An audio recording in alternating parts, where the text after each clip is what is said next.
मजाक में भी किसी को दुख मत दो, मजाक में भी किसी को ऐसे कटु वचन मत कहो जो उसके हृदय को छू जाए, हृदय को दुख पहुंचा दे। और यदि तुम्हारा कोई अपमान करके कड़वी बात कहे तो बोले बधिरा बहरे बन जाओ, सुनो ही मत, नहीं सुनना। बाल्यावस्था का वीरपात बिल्कुल जीवन को नष्ट कर देता है। और यहाँ बच्चे खिलवाड़ में 2-2, 3-3 बार रोज, अब क्या होगा उनका हड्डियों तक की सामर्थ्य नष्ट हो जाएगी, कुछ दिनों बाद देखना बंद हो जाएगा, ऐसे चौंधियाने लगोगे, खड़े होने में चक्कर आएगा, कमर दर्द करेगा, पैरों में टूटन बनी रहेगी, दिमाग में टेंशन बनी रहेगी, पढ़ोगे तो कुछ याद नहीं रहेगा, स्मृति नष्ट होने लगेगी, एक नास्तिकता छा जाएगी। अब महकुआ साबुन लगा के ब्रह्मचारी, रजोगुण चढ़ेगा, काम भावना जागृत होगी, त्वचा स्वयं साफ रहेगी यदि आप तेल मालिश नहीं करते।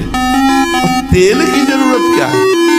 ब्रह्मचर्य तो तेल की जरूरत है। सर्दी अब शुरू नहीं हुई हो, गीजर से स्नान शुरू, साधना हो। मुख से दुर्गंध और शरीर से दुर्गंध आने लगती है जो अपनी इस ब्रह्मचर्य शक्ति का नाश करता है, दुर्गंध युक्त शरीर हो जाता है। नाक के किनारे ऐसी हल्की हल्की झाई आने लगती है, ऐसे यहाँ हल्की हल्की झाइयां पड़ने लगती, काले दाग जिन्हें कहते हैं, ये चिन्ह है ब्रह्मचर्य का नाश करने की। आवाज में कोमलता नष्ट हो जाती है, रुक्षता आ जाती है, स्वभाव में अप्रिय स्वभाव बन जाता है, कोई भी तुम्हारे पास बैठना नहीं चाहेगा, वही बैठेगा जो तुम्हारे लक्षणों से युक्त होगा। इसी अंग का जब हम बार बार उसका प्रयोग तो उसका स्वभाव बन जाता है। जैसे हम हाथ हैं, आज हम दंड बैठक लगावें तो दर्द होगा, लेकिन हम रोज लगावें तो उसका अभ्यास हो जाएगा। तो अब उसका अभ्यास बन गया धातु क्षीण करने का। अब आप ना भी कोई चेष्टा करें तो भी वो क्षीण हो जाएगी, उसका अभ्यास बन गया। अब हम ऐसा तमोगुणी भोजन पालें, बहुत कड़वा, बहुत तीखा, बहुत खट्टा, तो वो धातु का क्षरण हो जाएगा, भोजन सही नहीं। कब्ज बन जाए तो उससे नष्ट हो जाएगा। गलत चिंतन हो जाए, जैसे स्वप्न में गलत चिंतन हुआ तो जागृत में उसका परिणाम मिलता है। कई तरह के ऐसे दोष हैं जिनमें हम इन दोषों से अपने आप को नहीं बचा पाते। बंद करो ये विषय वार्ता का चिंतन, ये कोटि नरकों जैसा भय प्रदान करने वाला है। तुम्हारे जीवनी शक्ति एक सीमित है, अभी यौवन अवस्था है, नष्ट कर लो, फिर किसी काम के नहीं रहोगे। मुस्कुराहट, रूपा शक्ति, मृदु भाषण, इसने तुम्हारे मन का अपहरण कर लिया है। बचाओ अपने मन को और मनमोहन की तरफ लगाओ। वास्तविकता के साथ जागो। हे पार्थ, कर्म के प्रतिफल की चेष्टा न करो, तुम तो केवल वही करो जो तुम्हारे वश। ये मन मकड़ी के जाले की तरह वासना बुनता रहता है और हमको फंसाता है। इसीलिए उपासक मन के जाल को बनने ही न दे। राधा राधा राधा राधा, वो कहेगा नहीं सुनो ऐसे से ऐसा, राधा राधा, वो आपको फंसा नहीं पाएगा। आपका ब्रह्मचर्य बहुत लंबे समय तक आबाद चलेगा। फिर प्रार्थना करता हूँ सब उपासक उपासिकाओं से, यदि आप आज्ञा पर ध्यान नहीं देते तो माया तुम पर ध्यान रख देगी, और उसके ध्यान रखने का मतलब है बैठे बैठे जलोगे जैसे अंगार पर जला जाता है। ये जो दुर्वासना के नाश की कृपा है, ये आपकी दिनचर्या है, ये सैकड़ों दुर्वासनाओं को भस्म कर देगी। इसको खिलवाड़ न समझो। प्रभु का प्रिय, गुरु का प्रिय वही होता है जो दिनचर्या में मिनट भर विलंब नहीं करता। बड़े बड़े सिद्ध महापुरुष इसी से हुए, दिनचर्या से। 12 वर्ष एक दिनचर्या कर लीजिए, आप देखिए आपका क्या स्वभाव बनता है।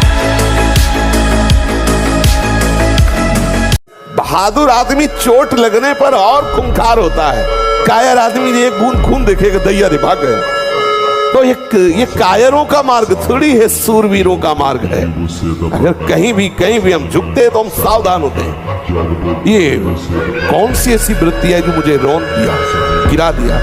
सूक्ष्मता से उस वृत्ति को पकड़ा और कस दिया। डरो मत, घबराओ मत, गिर जाना भी यहाँ दौड़ना है। अगर गिर भी गए तो अनुभव करो कहां से फिसले, वहां से आप सावधान हो। ये ऐसा खेल नहीं है कि आप निराश हो जाएं, आप परास्त हो जाएं। आप शरीर पवित्र रख के देखो, 1 महीना झूठा मुंह मत रखना, शरीर पवित्र रखो और ब्रह्मचर्य रह के देखो। 1 महीने में आपको ऐसा लगेगा आप देवता हैं। गजब की बात है, कोई शौच में बैठा हो और ऐसे दृष्टि पहुंच जाए तो ऐसे नहीं होता। और तुम एकांत में वही देख रहे हो, मलमूत्र के द्वारा। और कौन सा देख रहे हो? देव मंदिर देख रहे हो क्या? क्या देख रहे हो तुम?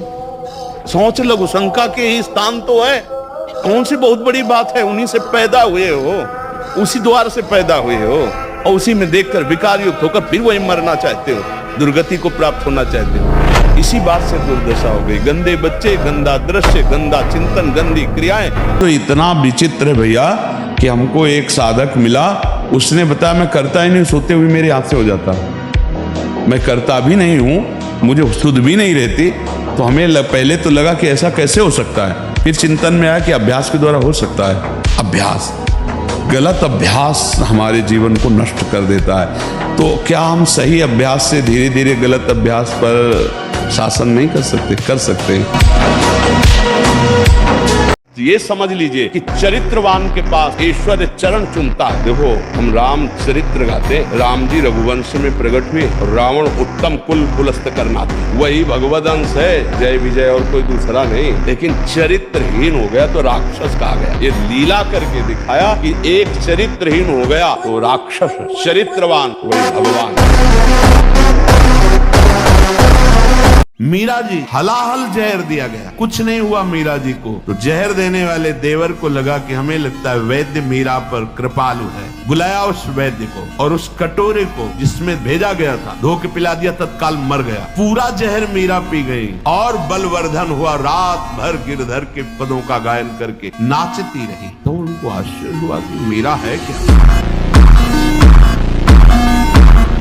अगर आप 5 वर्ष ब्रह्मचर्य रहे केवल इसलिए कि जो हमारी संतान हो वो बहुत देशभक्त, हरिभक्त, बलवान, विद्वान, ज्ञानवान हो, वो आप नियम से दोनों भजन करो और 5 वर्ष बाद गर्भाधान करके संतान उत्पत्ति के शास्त्र सिद्धांत अगर वो महापुरुष न पैदा हो तो बताना।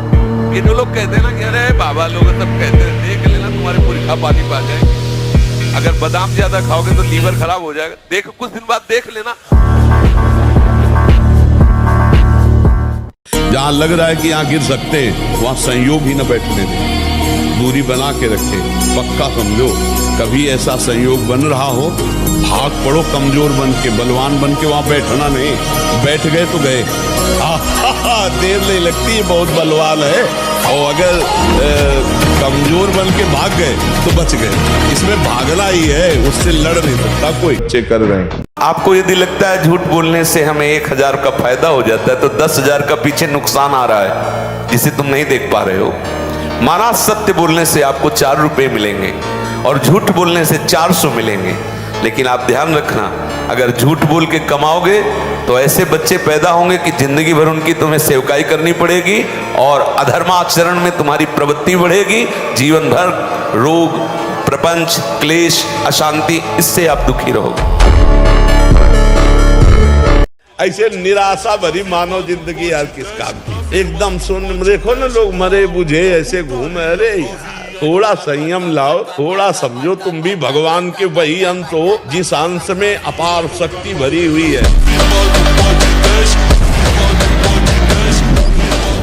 थोड़ा 10-20 वर्ष ब्रह्मचर्य हो, फिर आप देखो कैसा आनंद आता है। कोई भी सर्दी, गर्मी, बरसात, मान अपमान, दुख सुख छू नहीं पाता। हर कष्ट को सहने की सामर्थ्य ब्रह्मचारी के अंदर होती है।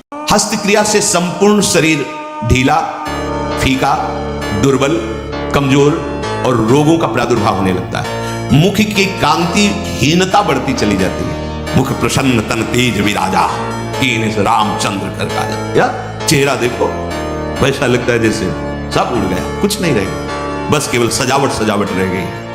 पवित्रता, जितेंद्रियता, बल, अध्यात्म चिंतन कुछ नहीं, शून्य। बस वही वर्तमान भोगों का चिंतन, कैसे भोगूं, भोगे हुए भोगों का चिंतन बस। अपने चित्त को प्रभु के नाम रूप में लगाइए। भोगों का चिंतन ही ना हो तो कोई परेशानी नहीं भोग त्यागने में। भोग त्यागने में इसलिए परेशानी है कि हमारा भोग चिंतन मुझे चैन से नहीं रहने देता। अंदर से देखिए, कोई भी भोग क्रिया होने के पहले उस भोग में तदात्म होता है और चिंतन होता है। क्रिया बाद में होती है, सब कार्य पहले हो जाता है चिंतन के द्वारा। अब चिंतन के द्वारा उससे जो सुखानुभूति हो रही, अब वो क्रिया में सुखानुभूति प्राप्त करना चाहता, वो है नहीं। फिर क्रिया के बाद फिर चिंतन, फिर क्रिया, फिर चिंतन, दुर्गति को प्राप्त हो जाता है। चिंतन बदल गया, फिर क्रियाओं का कोई महत्व नहीं। हनुमान जी को कोई परास्त क्यों नहीं कर पाता था? 2 कारण थे, चरित्र पवित्र, चरित्र पवित्र और भगवान का चिंतन। हाहाकार मचा दिया, ऐसे जैसे उल्टा नहीं लगाया जाता, ऐसे ऐसे पकड़ के राक्षसों को मसल देते। एक भूसे में हजारों को बाल ब्रह्मचारी और भगवान की शक्ति से संपन्न। आज अपने माता पिता की सेवा तो करते नहीं, राष्ट्र सेवा के लिए कैसे भावना बनेगी। सयाने हो जाते, पढ़े लिखे हो जाते, धन कमाते हैं, अब उनको लगता है माता पिता भार है, उनको छोड़ देते। प्रायः कोई बिरले ऐसे पुत्र हैं जो अपने वयोवृद्ध माता पिता की सेवा करें। हमें लगता है उनको बैठकर शिक्षा देनी चाहिए कि माता पिता की सेवा, परिवार की सेवा, समाज की सेवा, राष्ट्र की सेवा, इसी से भगवान प्रसन्न होते हैं। अगर हम मंदिर में पूजा करें और बूढ़े माता पिता भूखे बैठे रहे तो भगवान कोई सेवा स्वीकार करने वाले नहीं। वो ये प्रार्थना करते हैं कि हमारा ये दुख मिटा दो, फिर दूसरा दुख आएगा। ये कब तक भिखमंगापना चलता रहेगा? नहीं, किसी को केवल सूचना दे दी जाए रिपोर्ट में कि तुम्हारी किडनी फेल होने जा रही, फिर उसकी फोटो खींच लेना और प्रेमानंद की फोटो खींच के मिला लेना। कोई गर्व न करे महीना दो महीना ब्रह्मचर्य रह के कि मैं काम विजयी हो गया। भगवान शंकर की समाधि भंग कर सकता है, तुम तो जीव हो, वो शिव हैं, वो शिव हैं, उनकी समाधि भंग कर सकता है, तो जीव हो। अपने पास ऐसे भी लोग आए हैं जो एक 24 घंटे में 7 बार धातु का चरण करते हैं। हालत ये हो गई, ना आंख में चश्मा काम कर रहा है, ना भोजन पचाने के लिए आंख काम कर रही, हर तरह से वो नष्ट होते चले जा रहे। अब ये खिलवाड़ यदि जीवन में करोगे, फिर इसके बाद आप कोई उपाय ढूंढोगे तो क्या उपाय रहेगा? आपकी 12-13 वर्ष की अवस्था है, उस अवस्था से आप ऐसा निंदनीय कार्य कर रहे हैं तो आप अपने जीवन का नाश कर रहे हैं। कभी काम का वेग तब हमको व्यथित करेगा जब हम भजन छोड़ देंगे और उसी विषय का चिंतन करने लगेंगे, तब वो हमारी हालत खराब कर देगा। अगर हमारे अंदर काम का वेग आ रहा है और हम भगवान नाम कीर्तन करने लगे, सत्संग सुनने लगे, कुछ ऐसे सत्संग रखो कि अलग अलग दवा, जैसे मन चंचल है तो क्या करना चाहिए, अगर हमारे अंदर काम आ रहा है तो क्या करना चाहिए, नाम जप जरूर करना चाहिए। नाम जप से बच जाओगे। नाम काटता है, जैसे वो अंदर से मन एकाग्र कर रहा है आपको काम में, अब आप एकाग्र ना हो पाओ, बस आपकी चतुरता है तो कम होता चला जाएगा। अगर एकाग्र हो गए तो संकल्प बन जाएगा।